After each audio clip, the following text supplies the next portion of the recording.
Hi friends, నేను ఎప్పుడైనా అయిపోయాను.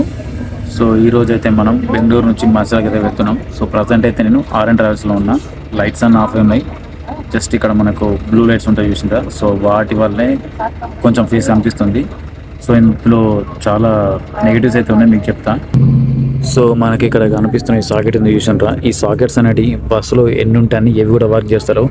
అట్లనే యూఎస్బి పోర్ట్స్ ఉన్నాయి చూసినరా. సో ఇవి కూడా సరిగ్గా వర్క్ చేస్తలేవు ఎవరికి కూడా. అండ్ ల్యాంప్ కూడా ఇది కూడా ఫెయిలే. దరిద్రం ఏంటంటే ఇక్కడ చూడండి, వర్షం పడితే నాకు ఇట్లా వాటర్ వచ్చి మొత్తం ఈ దిండు బెడ్ మొత్తం తడిచిపోయింది. వాళ్ళకి చెప్తే వాళ్ళు చూస్తామన్నారు, మళ్ళీ ఏం పట్టించుకోకుండా వెళ్ళిపోయినారు. జస్ట్ నాకేమన్నా అంటే వేరే బెడ్ అయినా లేకుండా ఈ దిండైనా మార్చండి అని అంటే చూస్తామని నెగ్లెక్ట్గా ఇట్లా మాట్లాడే తెలిపాను, కానీ ఏమైతే చూడలేదు. సో చూసినరా. సో ఎక్కే ముందు ఎవరైనా కూడా కొంచెం ఆలోచించుకొని ఎక్కండి. డబ్బులు పెట్టినప్పుడు అడగండి ఏదైనా కూడా. సో మరిన్ని వీడియోస్ కోసం మన ఛానల్ అయితే సబ్స్క్రైబ్ చేసుకోండి. Thank you friends, bye.